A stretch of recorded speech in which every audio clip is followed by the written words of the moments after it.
read 63 books this year, which equates to one book every 5.7 days. Hello! I'm going to go through all of the books that I've read this year and tell you which ones are worth your time. So, January was not a big reading month for me. I read this book, Can the Subaltern Speak? This was for my degree. It's quite dense, it's theoretical. It's quite cool, it's got pictures in it, and then obviously her writing. I would not recommend you read this unless you are interested in post-colonial theory. February, that was not a big reading month for me either. The one book I did read was this. It is the big book of Alcoholics Anonymous. I am in recovery. Now, March we were feeling a bit better. I read a book by Emily Ratajkowski, her book My Body. I borrowed it from the library, so I do not have a copy I can show you. I would really recommend you read this. I thoroughly enjoyed it. I would say it's a good gift for someone. I love her way of writing. It was very accessible, but also very thought-provoking. There was a good balance between it being easy to read and also all of these big ideas that she's bringing up, so would highly recommend you read that. Another book I read in March was The Sun Also Rises by Ernest Hemingway. I really enjoyed this. I do have to say I am someone who likes Ernest Hemingway. I know a lot of people don't like his style, particularly his style of dialogue. It's quite clipped. I really enjoyed it. This was the edition I read. It's lovely. Again, I think if you know someone who likes Ernest Hemingway, great gift, that book. Another book I read in March was this beast. It's The Brothers Karamazov by Dostoevsky. I actually read it on a Kindle. It's out of copyright on Kindle, so you can just download it for free. But I do also have a book of it just to show you. It is brilliant. It's very long, as you can see. Writing is quite small. So this edition is 800 pages long. When you get into it, it just flows quite naturally and you don't really realise how much you're reading and how much is going by. This is for if you like classical fiction. I wouldn't say give this to just anybody, but if you can brave it, I do think everyone should read this book. Now we move on to April. I read Angels in America Part 1. It's a play by Tony Kushner. Really interesting. I read this for my degree. I would recommend seeking out a performance of it because, you know, reading a play is very different to seeing it performed, and it's supposed to be performed. That's the format that it was written for. I also read The Woman Warrior by Maxine Hong Kingston. This was unlike anything I'd read before. I really liked the different style. It's sort of a blend of fables and childhood stories interwoven with an autobiography. It was something that I'd never come across before, and I did write my final essay on this book because I really enjoyed it and it was just such a rich text. This book again would be great for someone who likes classical fiction. It is a bit ambiguous at the beginning, but it becomes clearer as it goes on what the style of the book is, but it is a very different style, so this isn't a book for just anyone. Take a look at this book. I recommend reading it. I'm someone who is just like, even if it's not my style, why not try reading it? What is the harm? And you might actually find that you really enjoy a particular style. I also read Their Eyes Were Watching God by Zora Neale Hurston. Wow, what a book. There were so many moments that just made me sit back and really think, and it stayed with me after I'd finished it, which is the mark of a good book, I think, if it really affects you in that way and makes you think afterwards. So that book I recommend you read. I read Fun Home by Alison Bechdel. This is a graphic novel, so it's pictures, and it was a really interesting read. The only other graphic novel I'd read before this was Scott Pilgrim, which we'll also get to. I didn't really know what to expect, but I really enjoyed it. Fun Home, her family runs a funeral home. It is a comedy though. It's also a memoir, so it's a bit of a twist like with The Woman Warrior, which was autobiographical, but it also seems like fiction. It's a good book. In April, I also read the book French Women Don't Get Facelifts. This was just a really fun book that I saw in the library and I thought, why not? Sometimes I really like these books that are sort of, not that they're not about anything, but very, very light reading. I also read It's Always Summer Somewhere by Felix White. Such a journey. Really, really loved it. It's in my top 10 books of the year. Felix White is a musician. He now does all sorts of things. He's a writer, podcaster, does lots to do with sports like cricket. He's getting into baseball. I know him from the Tail Enders podcast. It's Always Summer Somewhere is such an interesting mix of his life in a band in the Maccabees, his childhood, and then sport, and how everything was interconnected in helping him deal with his mother's death when he was a teenager. It was such a powerful story, and I just love the way he writes. There are so many phrases that stand out. It's not predictable. Sometimes you read things and it feels like you've read it before, even though you haven't, because it's just such a familiar way of presenting an idea. I find his style of writing is very unique, and for me it was very refreshing. It is quite a long book. I think it was like 350 pages, so it did take me a while to get through, but that wasn't a bad thing at all. Like, I really enjoyed reading this book, and I would really recommend it to anyone. Again, this is a great gift if you know anyone who likes cricket, anyone who likes the Maccabees or music. I'm not really familiar with the Maccabees music at all, but it was still just so interesting reading about his life and how he dealt with grief at a young age and the solace that he found in different things. It was just a really powerful book. I really recommend this book. Another book I read in April was The Science of Storytelling by Will Storr. This book was fascinating. There was a lot of psychology in here, so it was just interesting in and of itself about how we create stories, why stories make us human, and how to tell them better is what it says. There's a really interesting part where he talks about how you're sort of hallucinating the world constantly. I think we've all had the experience where you walk along a road at night and it's dark and you can't really see what's ahead of you, and you can see something and you think you know what it is, and you're like, oh yeah, that's a person sitting on a bench, that's what that is. But as you get closer, you realise it's not that at all, and almost in front of your eyes the image rearranges itself and you're like, oh no, it was a tree behind the bench and it looked like it was a person hunched over. He talks about how your brain is like tricking you every day. It's really fascinating. I really loved this, and I'm going to be rereading this one. Now we move on to May. In this month I only read one book because I was busy doing my exams, so I reread the big book of AA. I've got a marker here of where I'm up to now. This book I'm just going round and round. It's amazing. Something new sticks out every time. I love this book. There was a lot of reading in June. I read Margaret Atwood's On Writers and Writing. It was quite intense. It wasn't academic, but it was still very insightful and very interesting. The book is based on a series of lectures that she gave, so I think maybe that's why I'm thinking that it felt quite academic as I was reading it.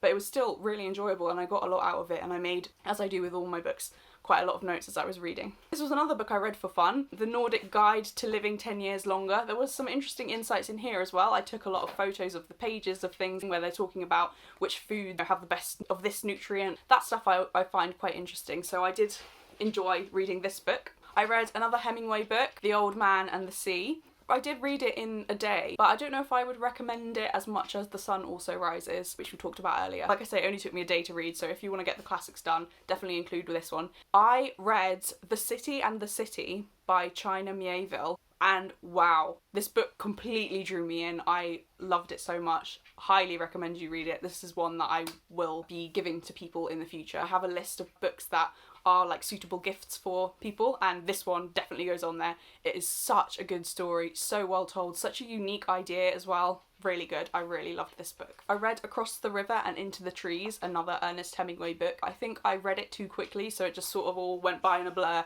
I read quite a lot of books in June, as I said. Not the most enjoyable one I've read of his. I love The Sun Also Rises and A Farewell to Arms. I didn't read that this year, but that's probably my favourite Hemingway book. I love Antoine de Saint-Exupéry. He's a French writer. He's the one who wrote The Little Prince, if you know that book. I read his book Southern Mail Night Flight / I think it's 2 novellas, and I really love it. I just love his writing so much. If you haven't read The Little Prince, oh my gosh, that's like one of my favourite books ever. It's so beautiful. Sorry, I've got my dog. She's coming to say hello. She wants to be in the video. His writing is like really poetic, and it's almost like not nostalgic. It's just kind of sad, but I really enjoyed this book, so I would recommend that.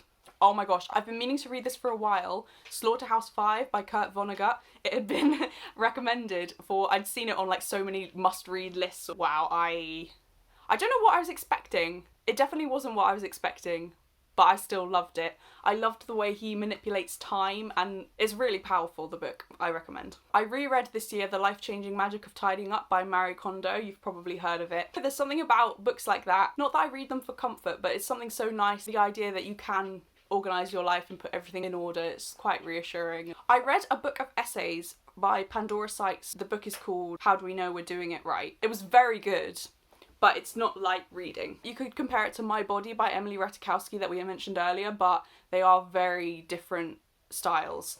I really enjoyed this book though. Sorry, my dog keeps moving around. But this wouldn't be just something that you could give to everyone, because I don't think everyone would like it. It's not that it's dense, but it's just quite wordy. But it gave me a lot to think about, and I really enjoyed it.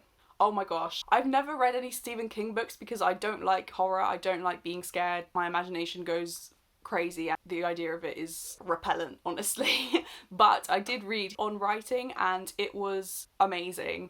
I would recommend this to everyone, but particularly if you love writing. He talks a lot about his process, coming up with ideas, and the importance of like keeping your ideas to yourself and having a dedicated place to write. Obviously he's going to have so many good insights because he is such a prolific writer. But the other interesting thing that came out of it was that I did not know that he is an alcoholic, as am I. There were so many bits where I could relate and I was just like, oh my gosh, it's so funny. There's one bit where he talks about how he still can't get over the fact that people don't finish their drinks. He'll talk about how he'll be sat in a restaurant and he'll see someone across the room with a half empty glass of wine and they'll walk away, not finish it, and he'll be like, what are you doing? Finish that. And throughout like just small moments where I was like, yeah, I completely get that. If you happen to be in the overlapping bit of the Venn diagram of writers and alcoholic, this is your dream book. You will love it. I love it so much. It's again one of my top 10 books of the year.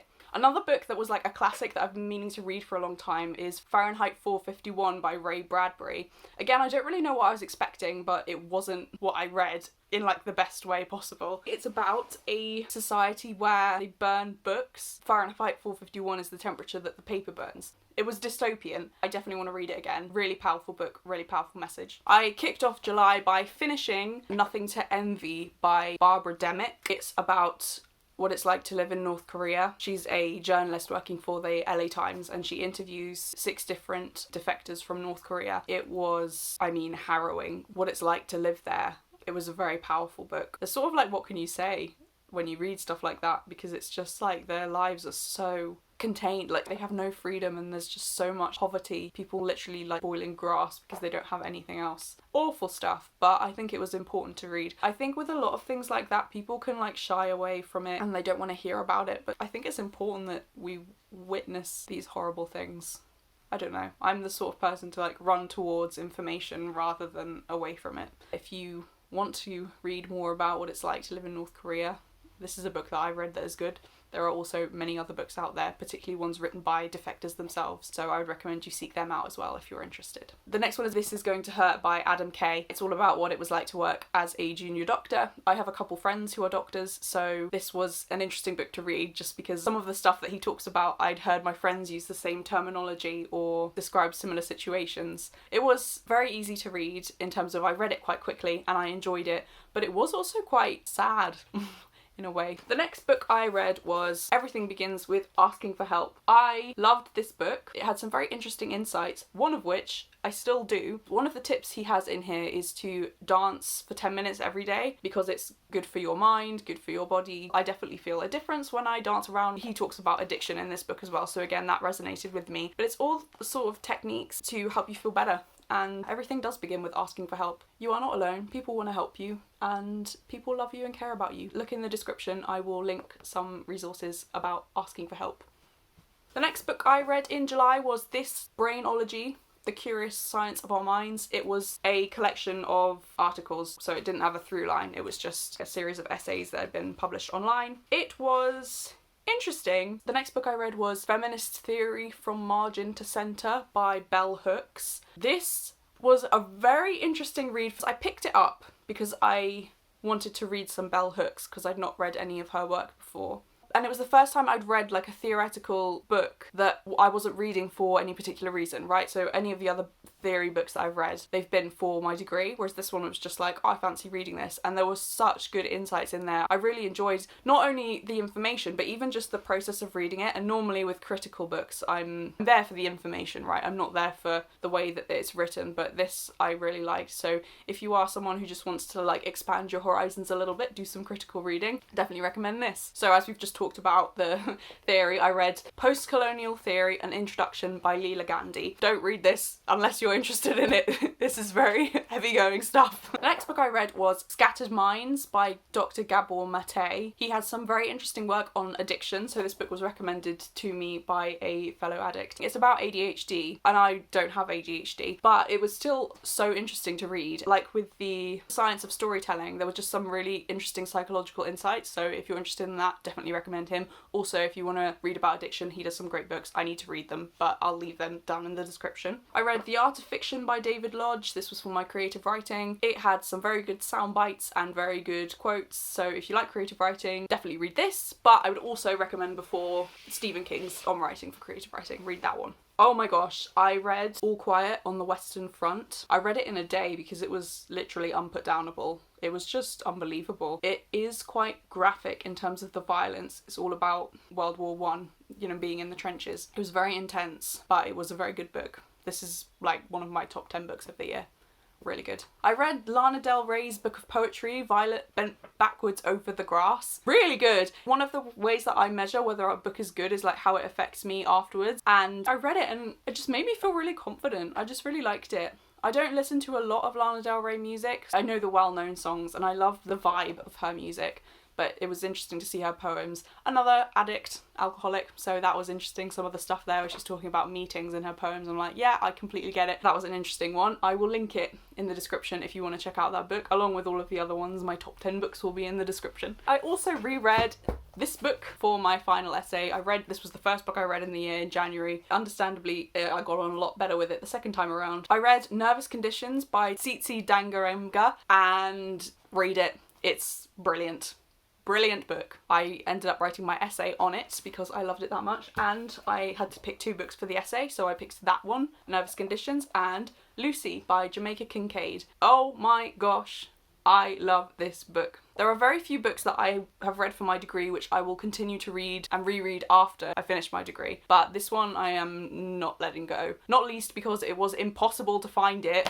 This, you will see, it was sold in a charity shop for £2. I bought it online, I think off eBay for like £6. I don't know why it's out of print, but if you can get your hands on a copy of this, oh my gosh, I love it. I love it so much. We're on to August. I read The Wretched of the Earth by Frantz Fanon, another post-colonial theorist. But to be honest, it was just interesting from a psychological perspective. He talks about the psychological impacts of colonialism. Very powerful book. If you are into post-colonial theory or just any literary theory, yeah, read it. We talked briefly about cricket earlier when I talked about Felix White's It's Always Summer Somewhere. I read Mike Atherton's autobiography called Opening Up. Michael Atherton is a cricketer who played for England. He was the England captain, so it was really interesting just hearing about his life. Also interesting because he actually wrote it himself. A lot of celebrity autobiographies or sports people autobiographies, they have ghostwriters, whereas he wrote the book himself. I think he went to Cambridge, so he's clearly very academic, but I just found it interesting that he wrote his own book and I enjoyed reading his story. I read The Shell Seekers by Rosamund Pilcher. What a feel-good book. My granny was like, this is one of my favourite books, you have to read it.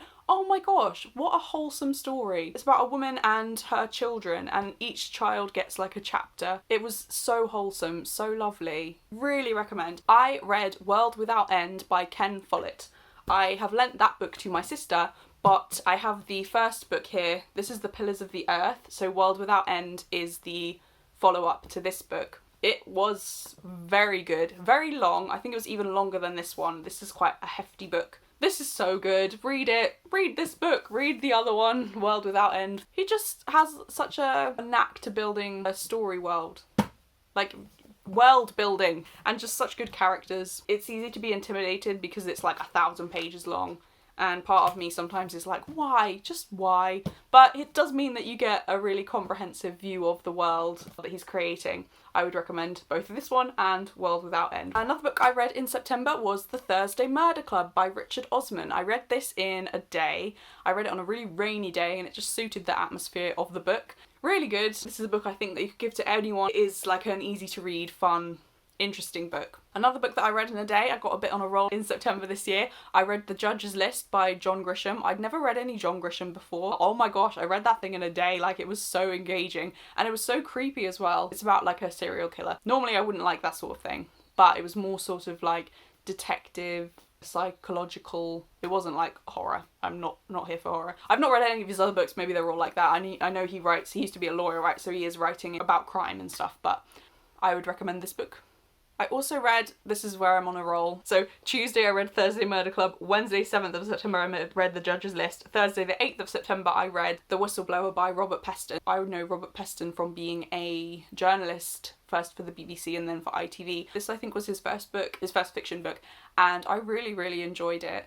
I think as well because the character, there are a few moments where I don't know if the protagonist is an alcoholic, but there were a few bits where I was like, I recognise that behaviour, and that was sort of just like something for me that was interesting. The story itself also really good, really recommend this. I read Period Power by Maisie Hill. I got it from the library and I need to borrow it again or buy a copy because that book had such an impact on me in terms of the way that I view my cycle. I think it's a concept that has been around, but she basically talks about the stages of your cycle in terms of seasons. So like winter is when you're on your period, spring is when you're coming out of it, summer is when you're in like ovulation phase, autumn is when you're moving out of that and into the time before your period, and then winter, and then round we go. But like since I read that book, I have really been more in tune with what is happening and like the way I'm feeling in a way that I wasn't before. I think because it gave each season its own chapter and it was looking at the benefits of each thing. So it was just a very interesting way of reframing something that I was like, I really don't want to think about this. And she had interesting suggestions about like food and planning your goals. I would recommend this to you if you are interested in learning about how to manage your menstrual cycle a bit more. I read Americana by Chimamanda Ngozi Adichie. This was such a good book. You probably have heard of it because there was rightfully a lot of noise made about it. What a brilliant book, brilliant story, really recommend it. I also in September was getting back into Scott Pilgrim, so it's a graphic novel. I just love it so much. I watched the film first when it came out and I'd never heard of the books before, and then I got the books. Sorry, that's my dog. To me it's like such a comfort book.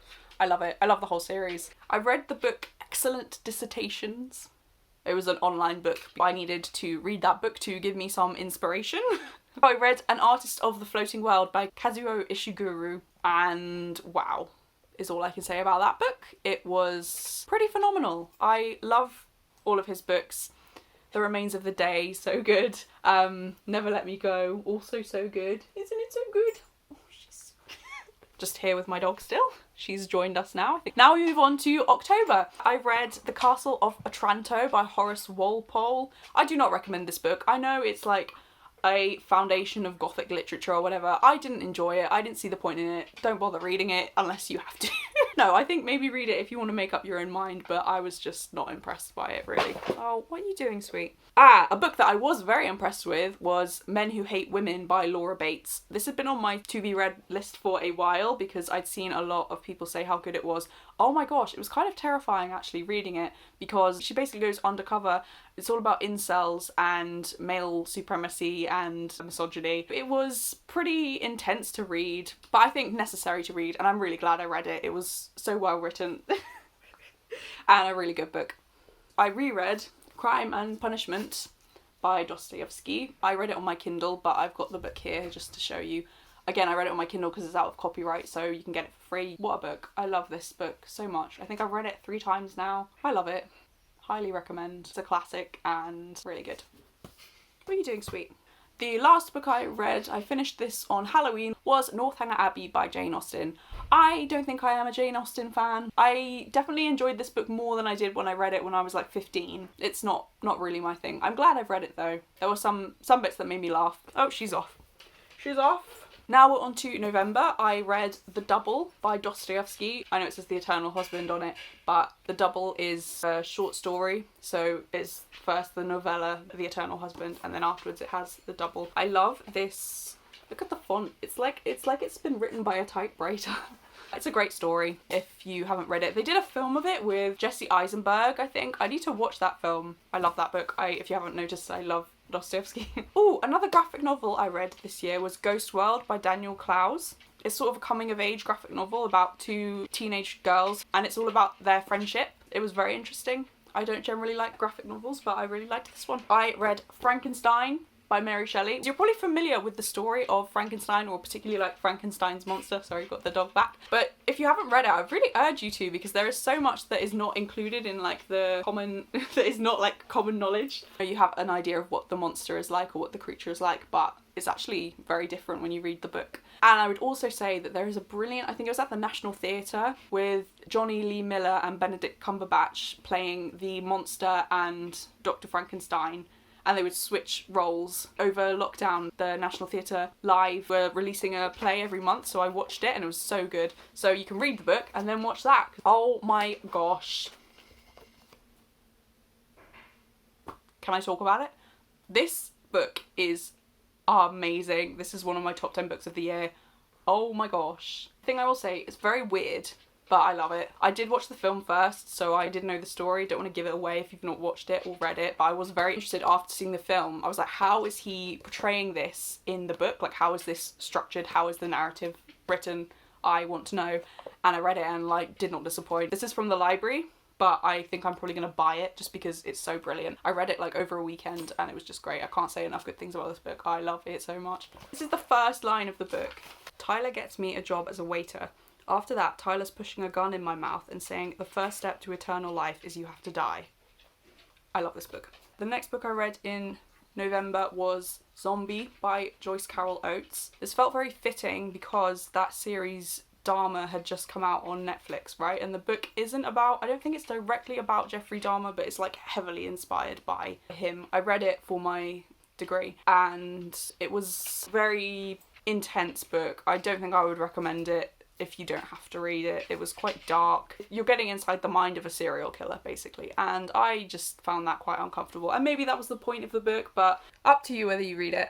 It's a no from me. One book that I do recommend you read though is Fingersmith by Sarah Waters. This book, oh my gosh, like if you love reading and you read quite a lot, you've probably got a knack for working out like what bit of the story we're at, where there's going to be a twist, where the story's going to go. You'll have like an innate sense of what's happening. But this book completely caught me off guard. Like I did not know what was happening until like there was the twist and I was just like, oh my gosh. It just made for such a satisfying read because I couldn't predict what was happening and it sort of blindsided me. And I don't think I'm giving too much away by saying that because it does build to a point where you're like, what's gonna happen? And then what happens and you're like, what? Really recommend this book because I really enjoyed it. What a good story, like what a storyteller. Now we move on to December. I read Angela Carter's The Bloody Chamber. Wow. She basically is taking traditional fairy tales and reworking them with like a feminist twist. So good. I also read The Uncanny by Sigmund Freud. Do not read this if you don't have to. It was pretty heavy going and kind of all over the place and a bit strange. But yeah, again, for my degree, looking at psychoanalysis, like, come on, what I need to read this. So I'm glad I've read it, but do not spend your time reading this if you don't have to. Read something fun instead, like, where's it gone?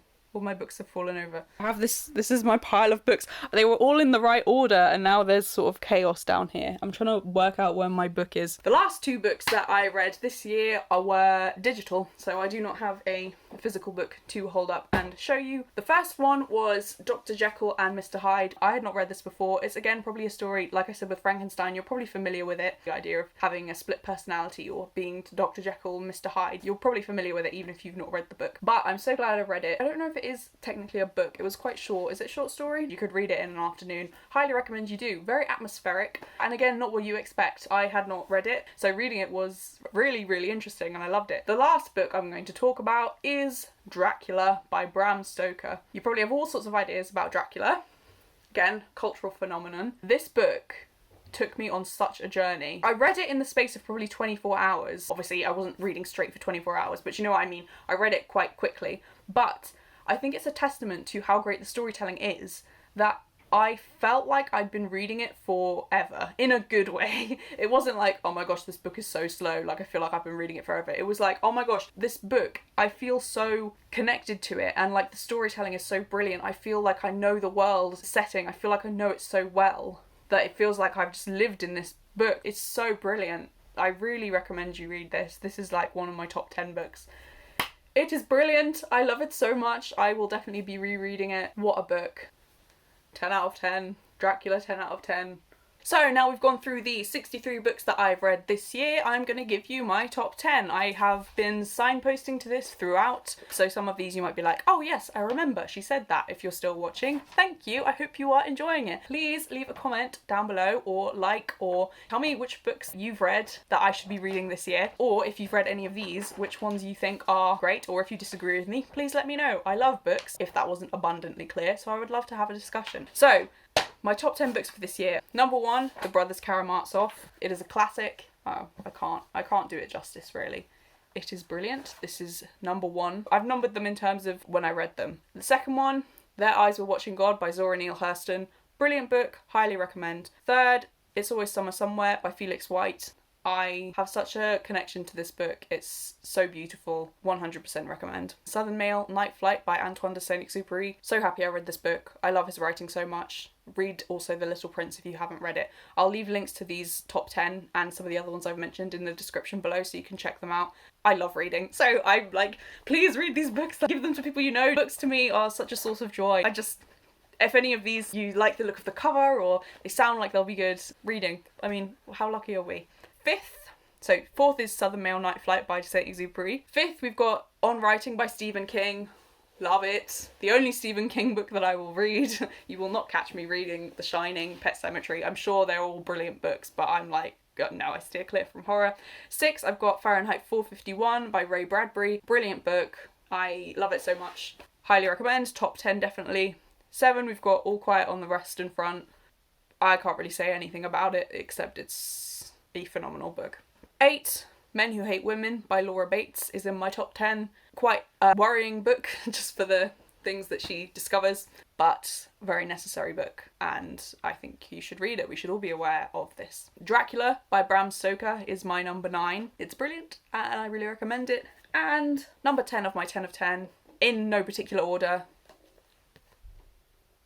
this one. I think this might be my favourite. I don't know if that's just because I read it quite recently. It is so powerful. I know we're not supposed to talk about it, but I love it so much. What a book. What can I say? What does it say? I don't even want to talk about it. It's just brilliant. How many times have I said brilliant? What's another word I can use? I'm trying to find the right word for this book. What's the right word for it? Shout out as well to The City and the City. It was not in my top 10, but honestly it probably could have been. Maybe I should have done a top 11 because that book is ridiculously good. The eagle-eyed among you will notice that there were 2 repeat books, Can the Subaltern Speak and The Big Book. I read these books twice this year. I also realised after I filmed this video that I'd somehow missed How to Do the Work by Dr. Nicole LaPera. This book is amazing. I also read Alexa Chung's It. I love this book, but I didn't include it originally because it is just a lot of pictures. However, I want 63 books, so it's How to Do the Work and It, and then I also read The Big Book of AA and Can the Subaltern Speak twice this year. So as I said, I will leave links to my favourite books below if you want to check them out because oh my gosh, I have loved them. I know your to be read pile might be massive, but why not add some more books to your pile? Either write them down, pick them up, get them out of the library. I've loved doing this as an exercise as well, just reviewing the stuff I've read this year. So happy. This has been my 63 books in a year, or I read a book every 5.7 days. Oh. If you are someone who loves reading but just doesn't have the time, please don't feel bad at whatever rate you're reading. I would not have been able to read all of this unless I was doing a degree that involved me reading a lot of books. Please comment below, leave your book recommendations if you want to see more of this. Please feel free to subscribe. I love it so much. Oh, it's my fave. God bless, and I will see you in the next one.